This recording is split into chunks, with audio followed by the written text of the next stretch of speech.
If you've just joined us, we are currently doing a Cornwall road trip. We started at Penzance, exploring the magical St Michael's Mount, and also visited a vineyard. We then drove to Procia Cove and explored hidden coves and beaches. Afterwards, we drove to Lizard and enjoyed the sunset at the southernmost part of mainland Britain. Falmouth was our next stop, and we visited its award-winning high street. Then we drove to Leuve, a small fishing port. It may be small in size, but it's oozing with charm. The following day, we did a hike at the enchanting Dartmoor National Park. We saw wild horses and climbed on top of tors. And then we drove to the west side of Cornwall and visited Tintagel Castle, the home of legendary King Arthur. The misty weather made the visit even more magical. Then we drove to Port Isaac to have lunch at the famous Outlaws Fish Kitchen and stumbled upon a shanty festival, which was fun. And then we made a quick stop at Newquay before heading to Godrevy to do a hike. And now we are on the last leg of the road trip, and boy did we save the best for last.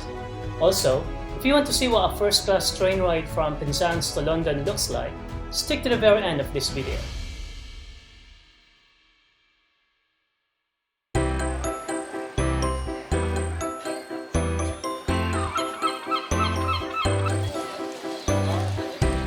We reached St Ives midday and we went straight to the waterfront to have lunch, a Cornish pasty lunch. It was delicious. You just have to be aware that the seagulls are out there wanting to have your lunch as well. St Ives is hands down one of the most beautiful towns we visited in this road trip. The white sand beach, turquoise sea, pretty buildings, and independent shops and galleries. The place almost has everything going for it, which is probably why it was chosen as the location for the G7 summit early this year. St Ives is also named as the happiest place to live in Britain. We explored the streets and hidden shops until we found ourselves in the middle of another festival, which seems to be the recurring theme on this trip.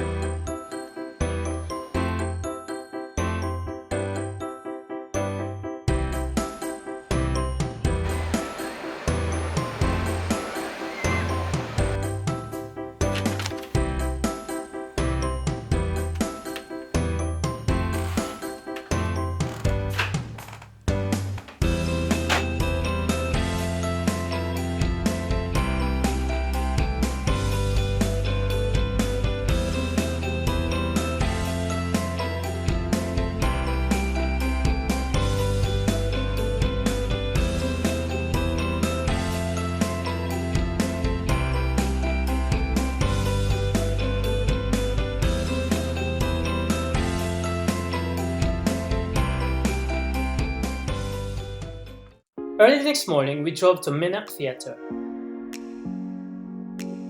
It's an open-air theatre perched on rugged cliffs overlooking the spectacular panorama of Porthcurno Bay.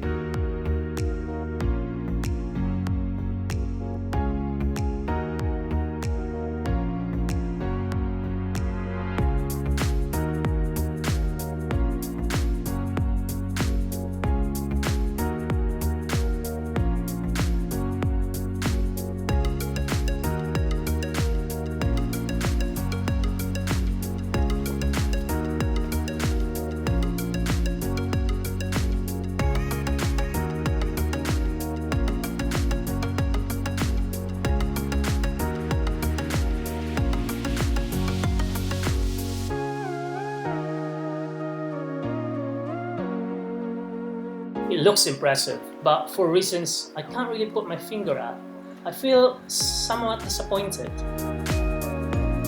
I've checked the reviews online to see if others felt the same way. Turns out, it's just me. Oh well.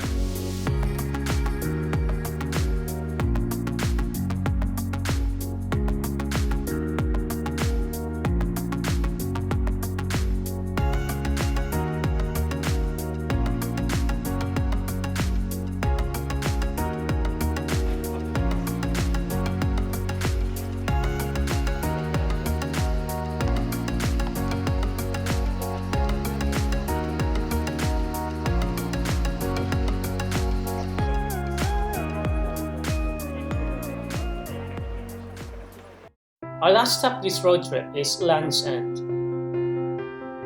So, I mentioned earlier that I was somewhat disappointed with Minack Theatre. Well, to say that I'm disappointed with Land's End is a major understatement. The place is privately owned, which explains everything. They somehow managed to make it look like an outlet mall and then added a few rides and attractions meant to somehow entice the kids. And then they've added a whole serving of tackiness for good measure. Fair play if that's what you're into, but it's definitely not for us.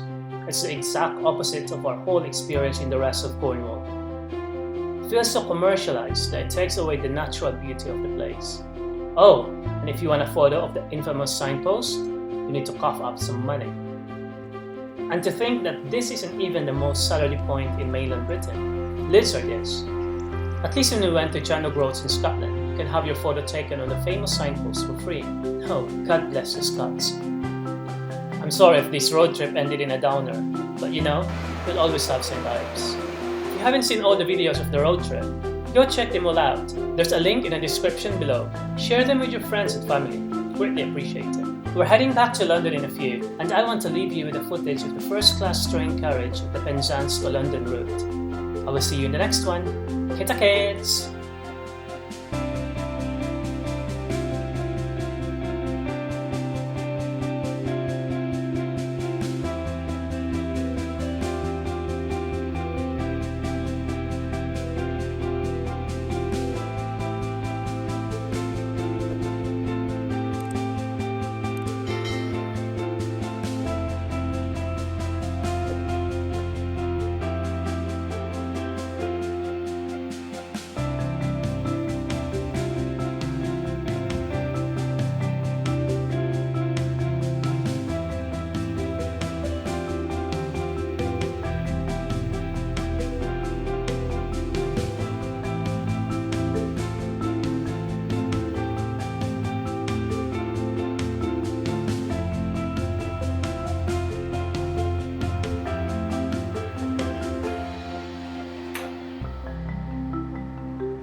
Please lock the door. The door is now locked.